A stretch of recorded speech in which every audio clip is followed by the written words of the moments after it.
श्री स्वामी समर्थ. नमस्कार स्वामी भक्तांनो. विचार ही मोठी शक्ती आहे. विचारांचा आपल्या जीवनावर खोल प्रभाव पडतो. विचार म्हणजे एक प्रकारचा अंतरीचा संवाद असतो. हा संवाद आपण स्वतःशी करीत असतो. आपण जसा विचार करतो तसेच आपण बनत जातो. धनुष्यातून एकदा बाण सुटला की तो परत येत नाही. त्याचप्रमाणे तोंडातून एक शब्द बाहेर काढला की तो कुठला ना कुठला वेध घेतल्याशिवाय राहत नाही. बोलताना अशुभ भावना असेल तर त्याचा वाईटच प्रभाव पडणार. या उलट चांगल्या शुद्ध भावनेने बोलण्यात येणारे शब्द मनुष्याचे जीवन बदलून टाकण्यात समर्थ असतात. आपले आयुष्य संघर्ष व अनेक आव्हाने यांनी भरून गेलेले असते व अशा प्रतिकूल परिस्थितीत राहिल्यामुळे आपण बऱ्याचदा निराश होतो. अपयश आपल्या हाती येते व त्यामुळे भावनेच्या दृष्टीने आपण दुबळे होऊन राहतो. आपल्या मनात कायम चांगले सकारात्मक विचार असतील तर त्यानुसार आपले व्यक्तिमत्व घडते. म्हणून निराशेच्या मनोभूमिकेतून सुद्धा आपण शक्यतो सकारात्मक संवाद करायला हवा. कारण सकारात्मक संवाद करीत असताना मनात उमटलेले सकारात्मक शब्द निराशेचे अंधार दूर करून आशेचे दार उघडू लागतात. सकारात्मक भावना, सकारात्मक चिंतन, सकारात्मक विचार व सकारात्मक कार्य इत्यादी शब्द हे फार महत्त्वाचे आहेत. आळशी व कामचुकार लोक या बाबी नीट समजून घेत नाहीत. जे होत आहे तेच ठीक आहे, योग्य आहे असे समजून ते समोर आलेल्या परिस्थितीतच संतुष्ट राहतात. वास्तविक ते परिस्थितीला स्वीकारित नसतात व त्यातून बाहेर पडण्याचा प्रयत्न देखील करीत नसतात. सकारात्मक होणे याचा अर्थ प्रतिकूल परिस्थितीत झुंज घेणे, आव्हानांचा स्वीकार करणे व त्यातून आशेचे किरण शोधणे असा होतो. त्याच्याच आधारावर ते बिकट परिस्थितीतून बाहेर पडू शकतात. कोणत्याही कठीण समस्येचा बाऊ न करता, त्याला घाबरून न जाता त्याचे व्यावहारिक पातळीवर काय समाधान लाभू शकते याचा प्रयत्न करणे हीच खरी सकारात्मकता होय. आपण स्वतःशी अंतरीचा संवाद साधू शकतो. आपल्या जीवनात प्रगती करून घेऊ शकतो. यासाठी काय उपाय? नंबर 1, आपण स्वतः मनातल्या मनात असा विचार बाळगावा की आपण जसे असू, ज्या स्थितीत असू त्यात आपल्याला काही झाले तरी हरू देणार नाही व कोणत्याही परिस्थितीविषयी, घटनेविषयी आम्ही विधायक रूपाने आपली प्रतिक्रिया व्यक्त करू.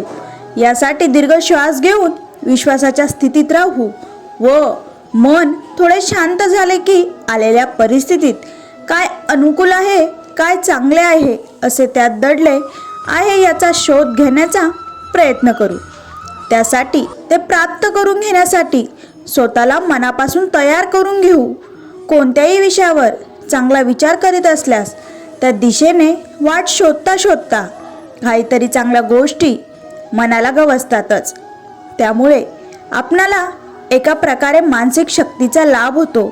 पण त्या विषयात वाईट प्रकारची चिंता करण्यासाठी फारसा काहीच प्रयत्न करावा लागत नाही व त्यामुळे एकामागोमाग एक असे त्याचे वाईट पैलू मनात भयाचा व प्रतिकूलतेचा डोबारा उभा करू शकतात.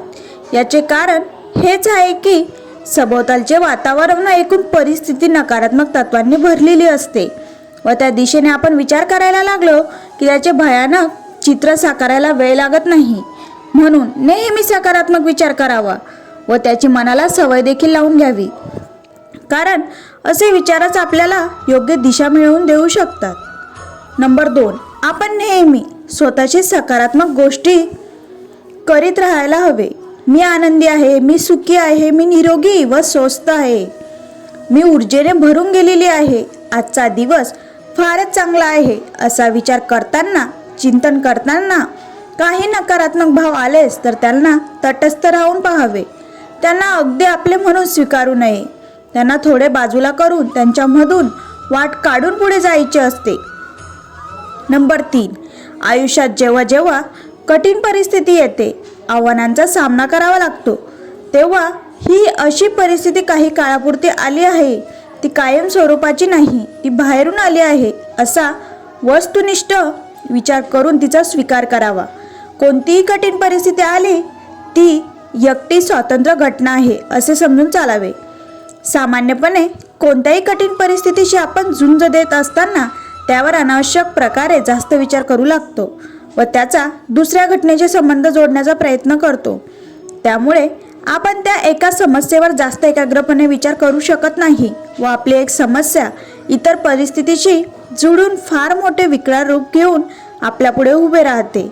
या अशा स्थितीशी झुंज देणे आपल्याला कठीण होऊ लागते.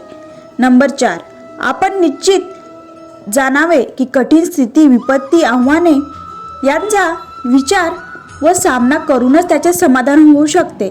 म्हणून कठीण परिस्थितीत घाबरून जाऊ नका, त्याचा दृढ भावाने सामना करा. एका सशक्त व चांगल्या व्यक्तिमत्वाच्या व्यक्तीला या सर्व आव्हानातून बाहेर पडणे व वर उंच जायचा प्रयत्न करणे आवश्यक आहे. तर मित्रांनो, तुम्हाला आजची ही माहिती कशी वाटली? आवडली असेल व्हिडिओला लाईक व जो कोणी आपल्या चॅनलवरती नवीन असेल आणि अजूनही आपल्या चॅनलला सबस्क्राईब केलं नसेल तर आग्रहाची विनंती आहे, प्लीज चॅनलला सबस्क्राईब करा. भेटूया अशाच एका नवीन व्हिडिओसोबत, नवीन माहितीसोबत. तोपर्यंत धन्यवाद. श्री स्वामी समर्थ. जय जय स्वामी समर्थ.